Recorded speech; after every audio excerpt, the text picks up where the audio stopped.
Hello students, my best wishes for you. Have a nice day.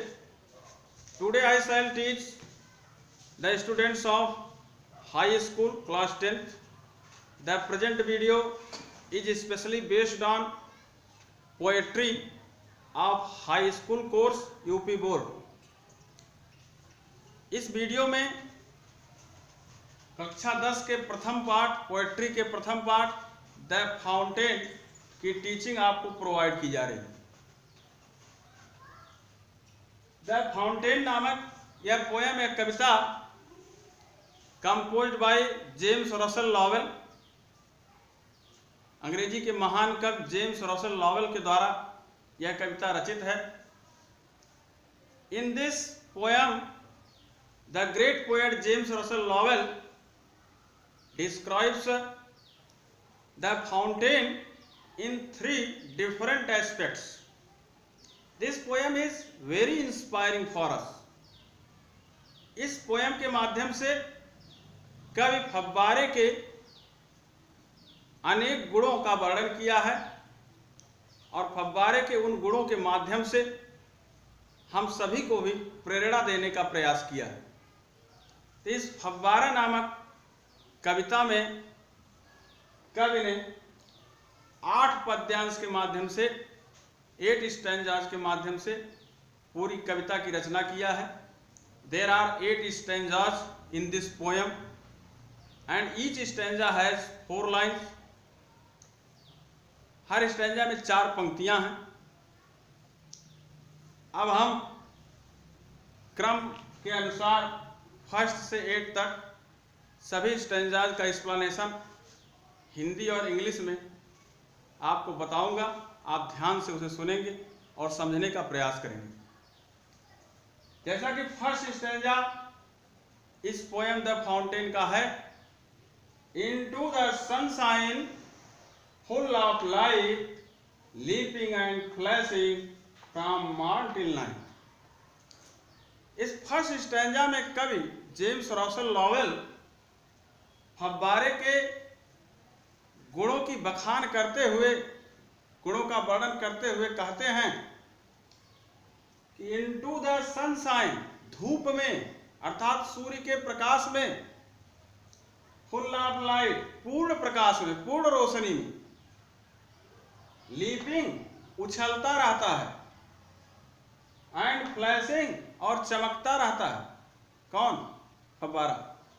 कवि कहना चाहता है कि सूर्य के प्रकाश में अर्थात धूप में, सूर्य की तेज रोशनी में, तेज प्रकाश में, फुल ऑफ लाइट का मतलब पूर्ण प्रकाश, तेज प्रकाश। फव्वारा लीप करता है अर्थात उछलता है, स्प्रिंग करता है, और फ्लैशिंग अर्थात चमकता है। फ्रॉम मॉर्न टिल नाइट, सुबह से लेकर रात तक। अर्थात कवि कहना चाहता है कि सूर्य की पूर्ण रोशनी में, सूर्य के पूर्ण प्रकाश में फव्वारा सुबह से लेकर रात तक उछलता भी रहता है और चमकता भी रहता है। The poet wants to say that the fountain springs, the fountain skips and shines from morning to night into the sunshine, in the sunlight. आप सेकंड स्टैंजा लिखेंगे, into the moonlight whiter than snow waving so flower like when the winds blow. First stanza में कवि ने फव्वारे के प्रथम स्वरूप सूर्य के प्रकाश में उसके स्वरूप का वर्णन किया। अब सेकंड स्टैंजा में कवि ने फव्वारे का वर्णन चांदनी रात में किया था, चांद के प्रकाश में किया। चांद के प्रकाश में फव्वारे का स्वरूप क्या होता है उसको बहुत अच्छे ढंग से कवि ने इन 4 पंक्तियों के माध्यम से समझाया। इनटू द मूनलाइट, चांदनी रात में, मूनलाइट मीन्स चांदनी रात, चांद का प्रकाश, ऐसी रात जिसमें चांद का प्रकाश हो पूर्ण रूप से, चांदनी रात में। व्हाइटर देन स्नो, फव्वारा बर्फ से भी अधिक सफेद होता है। व्हाइटर मीन्स सफेद, व्हाइट का मतलब सफेद, कंपैरेटिव डिग्री व्हाइटर इससे अधिक सफेद। देन स्नो, बर्फ से, देन माने की अपेक्षा, तुलना किया गया, यानी बर्फ से भी अधिक सफेद होता है। चांदनी रात में फव्वारा बर्फ से भी अधिक सफेद प्रतीत होता है। Waving so flower like, waving means हिलना, मूव करना, सो फ्लावर लाइक बिल्कुल फूल की तरह, फव्वारा उस चांदनी रात में बिल्कुल फूल की तरह हिलता रहता है, फूल की तरह वो मूव करता है, वेव करता है। लेकिन कब? When the winds blow, जब हवा बहती है, जब हवा चलती है। winds मीन्स हवा, blow में चलना, बहना। अर्थात कवि कहना चाहता है कि चांदनी रात में फव्वारा बर्फ से भी अधिक सफेद होता है और वह फूलों की तरह वेव करता है, हिलता रहता है जब हवा चलती है, अर्थात जब हवा बहती है। यानी जब तेज हवा चलती है तो फव्वारा फूलों की तरह हिलता रहता है और वह चांद के प्रकाश में, चांदनी रात में बर्फ से भी अधिक सफेद प्रतीत होता है। The poet makes clear that in the moonlight the fountain looks whiter than snow. It waves just like a flower when the wind rushes. इस प्रकार आप थर्ड स्टैंजा देखेंगे। Into the starlight, rushing in spray, happy at midnight, happy by day.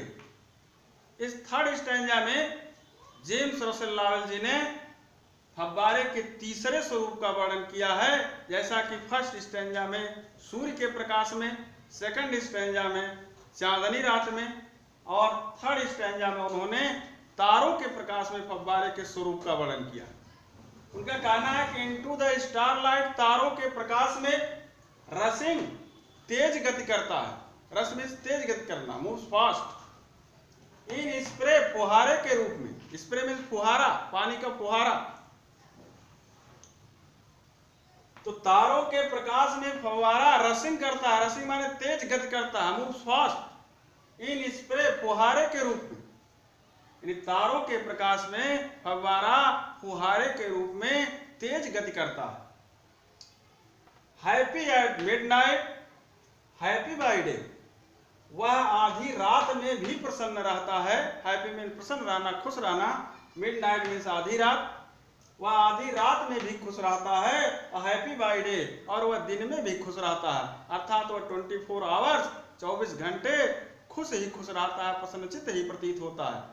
इस प्रकार कवि ने स्पष्ट कर दिया कि तारों के प्रकाश में वह फुहारे के रूप में तेज गति करता है और वह आधी रात में भी खुश रहता है और दिन में भी खुश रहता है, अर्थात हर समय वह खुश रहता है। It means the poet wants to say that in the starlight the fountain moves fast like a spray and it remains happy and joyful during the night and day. इस प्रकार अब आप फोर्थ स्टैंजा इस कविता का देखें। Ever in motion, blithesome and cheery, still climbing heavenward, never weary. इस stanza में कवि कहना चाहता है, फव्वारे के गुणों की बखान करते हुए कहता है, उसकी विशेषताओं को बताते हुए कहता है, ever in motion, ever means हमेशा, इन मोशन गति में, मोशन मीन्स गति, फव्वारा हमेशा गति में रहता है, अर्थात वह हमेशा मोशन में रहता है, गतिशील रहता है, कार्य करते रहता है। ब्लिथसम, वह प्रसन्नचित्त भी रहता है, ब्लिथसम मीन्स प्रसन्नचित्त रहना है, फिर एंड चेयरी, और आनंदित भी रहता है, चेयरफुल भी रहता है, जॉयफुल भी रहता है। ब्लिथसम मीन्स हैप्पी और चेयरी मीन्स चेयरफुल, जॉयफुल।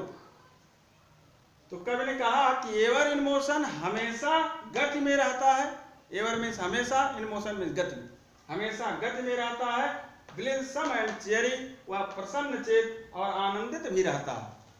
यानी कवि ने स्पष्ट कर दिया कि फव्वारा हमेशा गतिशील रहता है, अर्थात हमेशा अपने कार्य को जारी रखे रहता है, और वह प्रसन्नचित भी रहता है और आनंदित भी रहता है। स्टिल क्लाइंबिंग, वह हमेशा ऊपर की ओर ही चढ़ते रहता है, अर्थात वह हमेशा आगे की ओर बढ़ते रहता है। कहाँ? हेवन वार्ड, आसमान की तरफ, अर्थात स्वर्ग की तरफ। हेवन वार्ड में स्वर्ग की तरफ, आसमान की ओर, अर्थात हायर एंड हायर, ऊंचे ही ऊंचे। स्टिल मीन्स हमेशा, क्लाइंबिंग मीन्स चढ़ना, ऊपर आगे बढ़ना, हेवन वार्ड मीन्स स्वर्ग की तरफ, अर्थात आसमान की तरफ।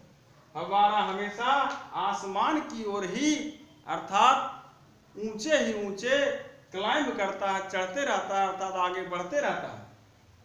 लास्ट लाइन है नेवर अ वेरी, और वह कभी नहीं थकता है। नेवर मीन्स कभी नहीं, वेरी मीन्स थकान में होना, टायर्ड होना, और वह कभी थकता नहीं। इस प्रकार the poet makes clear that the fountain remains in motion in every time, and it looks happy and joyful at every moment, and it climbs heavenward to the sky, and it is never tired. अब आप fifth stanza देखें।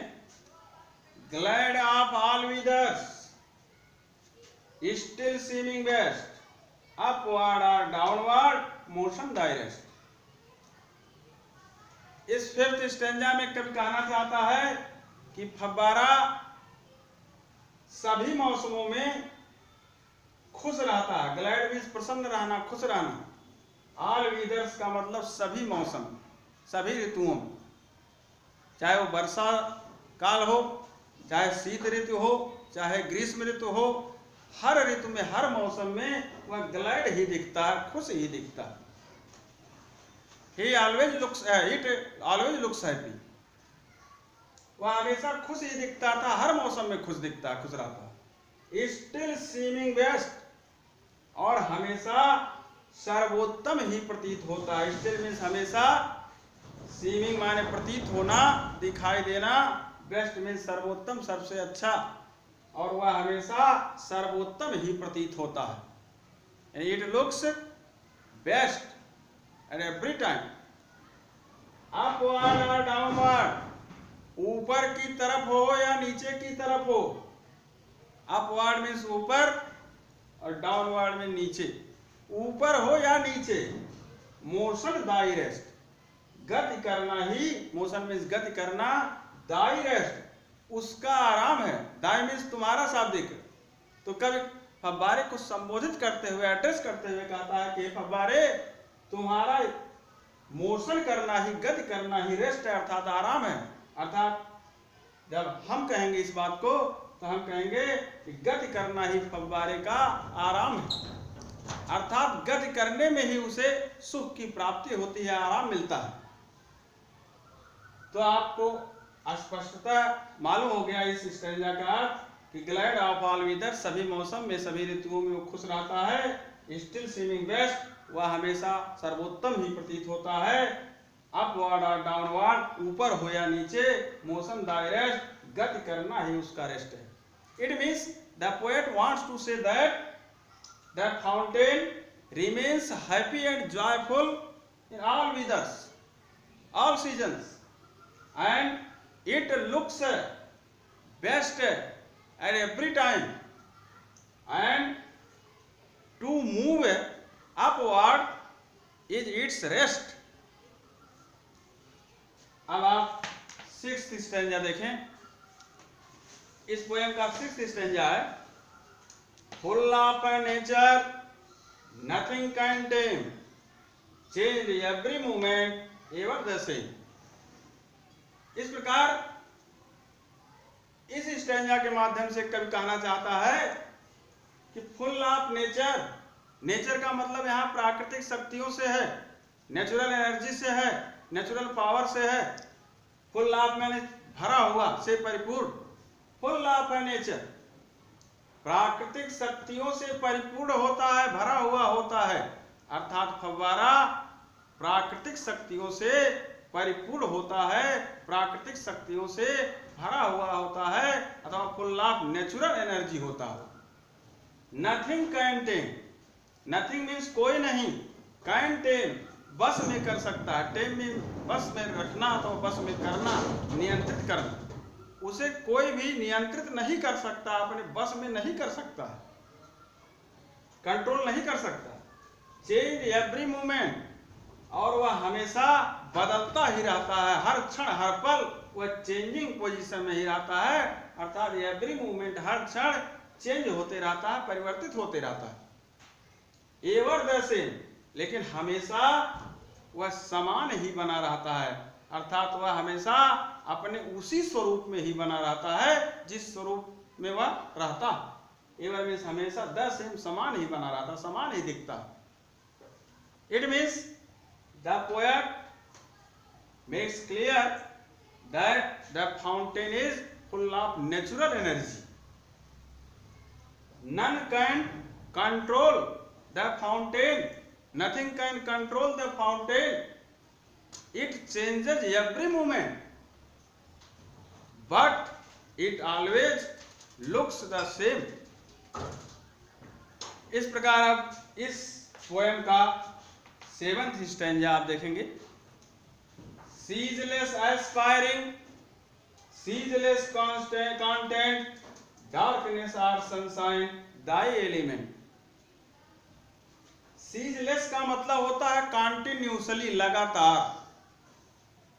Aspiring का मतलब होता है आगे बढ़ते रहना, अर्थात ऊंचे उठते रहना।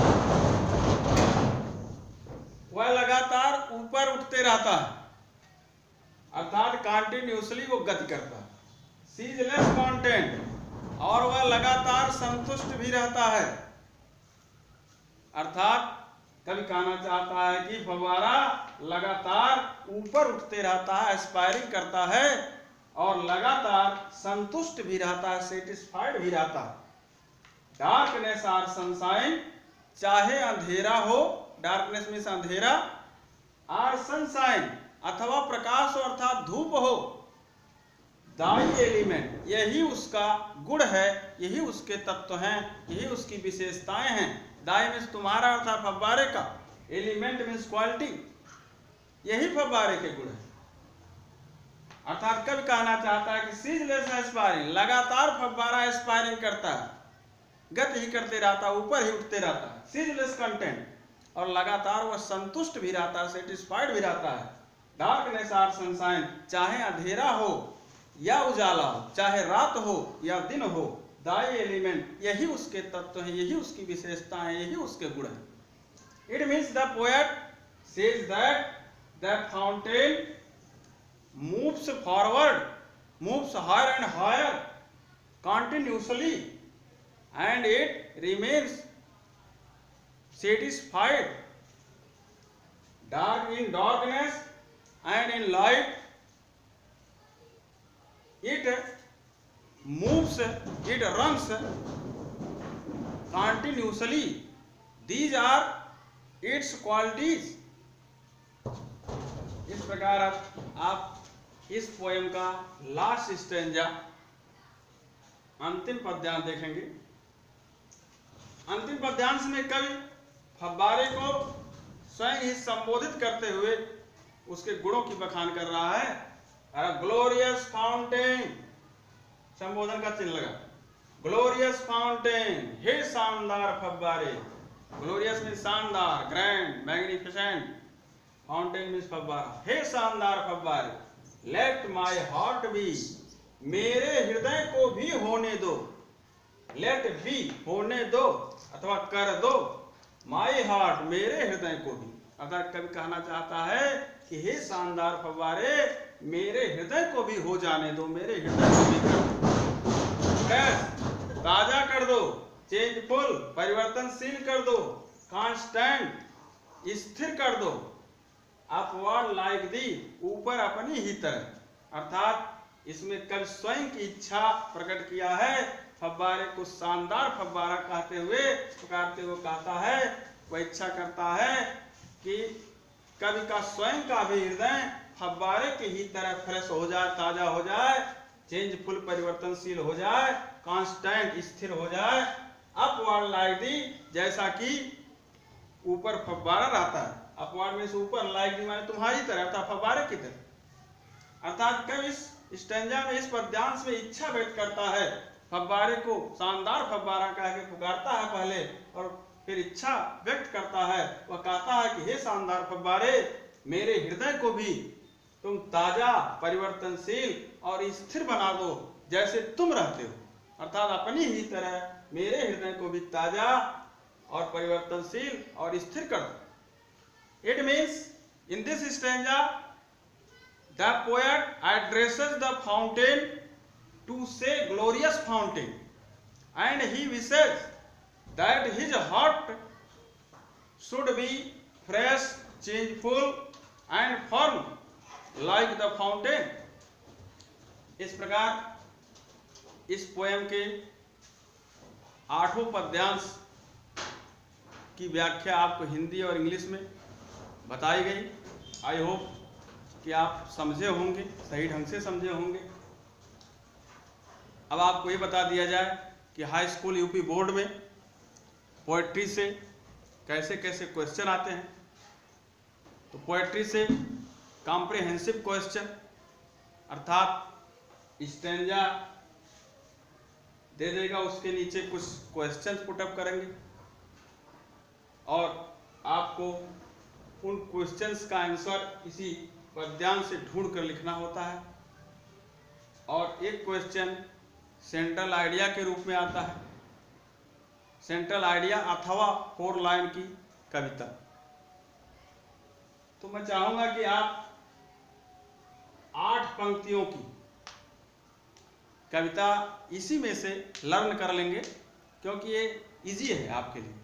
कोई भी 8 पंक्तियां आप लर्न कर लेंगे तो निश्चित रूप से आपको परीक्षा में दिक्कत नहीं होगी। सेंट्रल आइडिया अथवा 8 लाइन पोएम लिखना होता है, तो आप बहुत अच्छे ढंग से 8 लाइन की कविता लिख सकते हैं। लेकिन ध्यान रहे कि परीक्षा में जो आप कविता अगर लिखेंगे तो जिस तरीके से आपके बुक में कविता है उसी तरीके से आपको परीक्षा की कॉपी में लिखना होगा। यह ध्यान रहे कि पोएम की प्रत्येक पंक्तियों की शुरुआत कैपिटल लेटर से होती है, और जहां जहां मार्क लगे हुए हैं, चाहे वो कामा के हों, चाहे सेमी कामा के हों, फुल स्टॉप के हों, अर्थात एक्सक्लेमेशन मार्क हो, कोई भी मार्क हो, उसका भी ध्यान रखेंगे, तभी फुल नंबर उसमें मिलता है।